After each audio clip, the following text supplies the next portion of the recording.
E aí pessoal, beleza? Tudo bem? Aqui é o professor Ricardo novamente, com a terceira aula da disciplina de comunicação oral e escrita, e hoje nós vamos ver a teoria sobre níveis linguísticos e variações linguísticas, um conteúdo bem tranquilo, bem prático, nada diferente daquilo que a gente tem trabalhado em níveis de dificuldade em relação a isso em sala de aula, tudo bem? Então vamos lá, o que nós entendemos por níveis linguísticos? Perceba que o nome é autoexplicativo.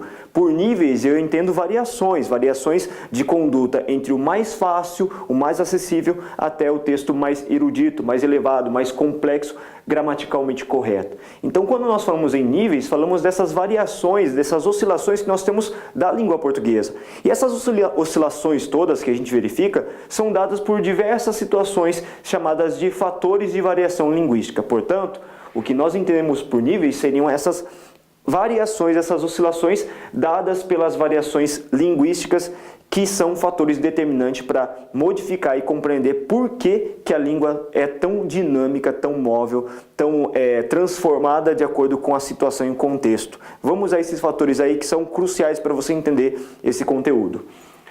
Quais são os fatores? Primeiro fator que eu coloquei aqui é o fator espacial, topográfico ou geográfico, tanto faz o nome, né?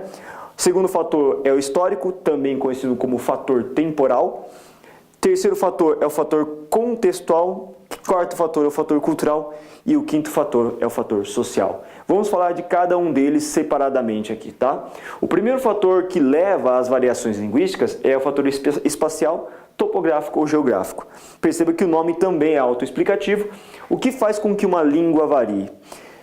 Imaginem a seguinte situação, nossa língua portuguesa é uma língua falada em diversos países. Claro que notoriamente nós conhecemos como os maiores falantes de língua portuguesa, Portugal e Brasil. Vocês já perceberam como é diferente a fala de um indivíduo que vive em Portugal do nosso português aqui elucubrado no Brasil?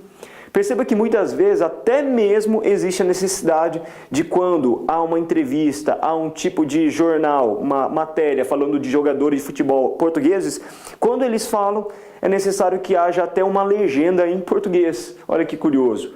Porque os falares do português de Portugal em relação ao nosso português são muito distintos, são muito diferentes. Isso é dado pelo fator topográfico, ou seja, pela questão espacial e geográfica onde as pessoas vivem, onde elas habitam. E de acordo com a região em que elas moram, obviamente que há alguma variação na forma, no falar, na tipologia linguística.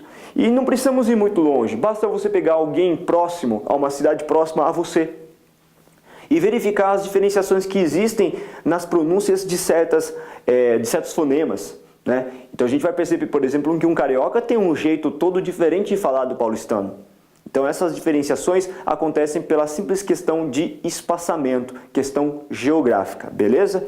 Outro fator determinante para a variação é o histórico. Vocês já devem ter lido em algum momento alguma obra muito antiga, e no ensino médio, por exemplo, e perceberam que a forma de falar antigamente, de 200, 300, 400, 1000 anos atrás, é muito distinta da nossa.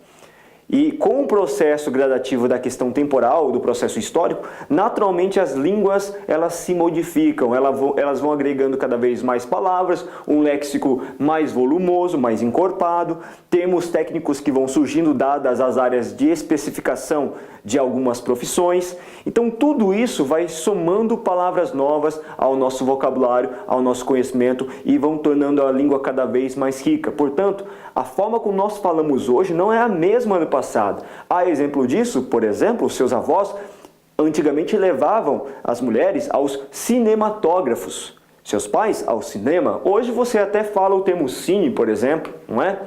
Antigamente nós tínhamos o termo vossa mercê, vós mercê, vossum se, e hoje nós temos o você. Então reparem como a língua ela foi evoluindo, ela foi se transformando com o passar do tempo. Ainda bem que ela se modifica, certo? Contextual. Qual é esse fator? Também chamado de situacional. Toda vez que falamos de contexto, perceba que a língua ela se modifica de acordo com a situação na qual nós nos inserimos. Se hoje eu estou aqui ministrando uma aula, é claro que essa aula ela deve primar minimamente pela língua portuguesa um pouco mais elevada, afinal de contas estamos tratando de uma aula de português. Agora, numa outra situação mais informal, eu posso fazer uso da minha língua menos erudita, um pouco mais coloquial, certo? Isso é plausível, isso é possível de acordo com a situação, o contexto em que eu enfrento, em que eu me encontro, certo? Outro fator, quarto fator aqui, que é chamado de fator cultural. O que eu entendo por esse fator chamado de cultural? Perceba que cada indivíduo brasileiro, seja em qualquer cultura inclusive, né, na verdade, não só brasileiro, mas perceba que nós estamos inseridos dentro do universo, que é essa questão geográfica, mas além da questão geográfica, nós também temos uma contribuição para a nossa formação como brasileiros de diversas outras culturas que foram sendo trazidas de diversos outros países. Dentre elas nós temos a questão da cultura indígena, que é própria, autóctone, portanto, própria dessa região, mas nós tivemos a contribuição de países afrodescendentes, melhor dizendo, países europeus durante o processo da imigração, os orientais, que também vieram no processo de imigração. Repara então que nós tivemos uma diversidade de contribuições culturais muito distintas de região a região. Nós carregamos esses indícios culturais também. Os nossos pais, os nossos avós trouxeram essa bagagem cultural de tantos outros países. Logo, quando nós nos comunicamos, nós também carregamos esses conceitos, esses preceitos, essas contribuições culturais que foram sendo passadas de geração a geração dada a nossa cultura, por mais que muitas dessas culturas tivessem sido diluídas. Um exemplo mais claro com o qual eu costumo trabalhar bastante é a questão do italiano. Se você verificar os seus avós, os seus bisavós, eles ainda têm uma conduta muito típica, que é gesticular muito, falar muito com as mãos e falar alto também, inclusive gritar praticamente. Quer dizer, eles usam muito o grito, a voz alta, com o intuito de argumentar e vencer no argumento. Essa é uma característica típica que os descendentes dos italianos carregam. Agora, os orientais não, eles são mais tímidos, mais introspectivo, portanto a linguagem e o estabelecimento da comunicação deles é muito mais sutil, com um volume muito mais baixo e de uma forma essencial, falar apenas aquilo que é objetivo e aquilo que é essencial, por exemplo. Então, dada a cultura, a nossa forma de conduzir e utilizar a língua portuguesa também muda. E por último, nós temos um fator social. Para exemplificar isso, basta você perceber uma coisa que é extremamente visível, extremamente pautada na questão financeira, por exemplo. Se o indivíduo ele é pobre, ele não tem condições mínimas, muitas vezes, de comprar, de pagar por uma educação de qualidade no Brasil. Logo, o seu vocabulário vai estar restrito a uma questão marginal do uso da língua portuguesa.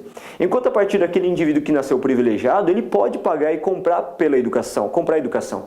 Portanto, se ele compra a educação, ele tem mais acesso aos meios de comunicação, mais acesso à informação, mais acesso a todo esse universo vocabular de oratória, de retórica, e isso permite que ele tenha um contato muito maior com a língua portuguesa, portanto, ele consegue elaborar formações sintáticas, gramaticais, normativas muito melhor. Então quer dizer o seguinte, que infelizmente no Brasil a questão do conhecimento linguístico da educação está intimamente associada aos níveis sociais também. Claro que não é via de regra, não estou dizendo aqui que o pobre nasceu pobre, miserável e vai permanecer dessa forma num universo de ignorância dada pela limitação financeira, não.